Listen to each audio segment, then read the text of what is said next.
On paper, the Jonas Brothers had it all: Disney Channel stardom, chart-topping singles, sold-out tours, and millions of screaming fans.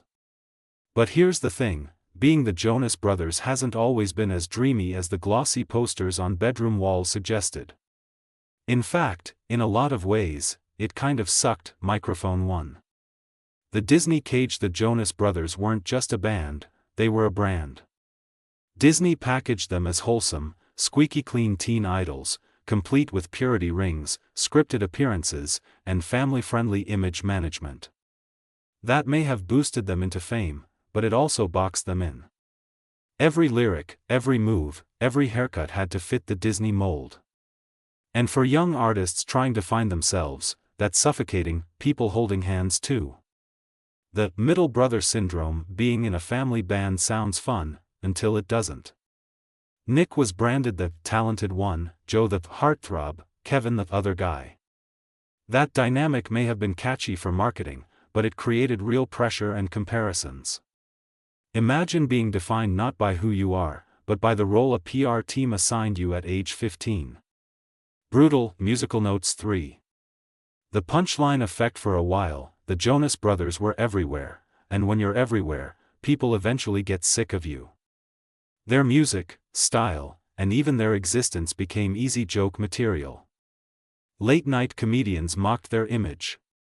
Music snobs wrote them off as manufactured fluff.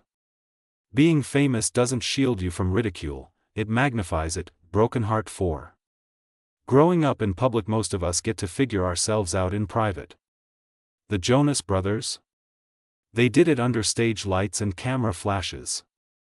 Every mistake, a breakup, a bad haircut, a missed note, was broadcast worldwide.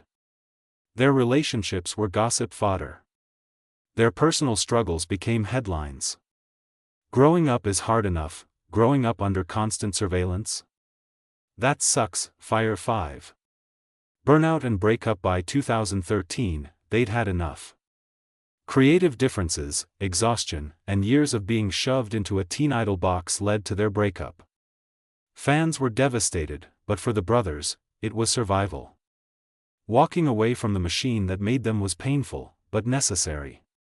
Sometimes the dream job is also the prison. Glowing star. The silver lining. Of course, the Jonas Brothers made a comeback. They grew up, found their own voices, and returned as adults with actual control over their image.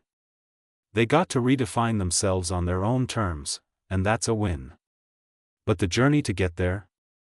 Filled with pressure, ridicule, and the weight of an identity they didn't fully own. Final thought. Being the Jonas Brothers sucked not because they lacked fame or success, but because they lacked freedom. They were molded, marketed, and mocked before they even had a chance to breathe, and while fans screamed their names, the brothers were quietly trying to figure out who they were, not as idols, but as people. Would you like me to also write a funnier, more satirical roast-style version of Why It Sucks to Be the Jonas Brothers, or do you prefer this more serious breakdown?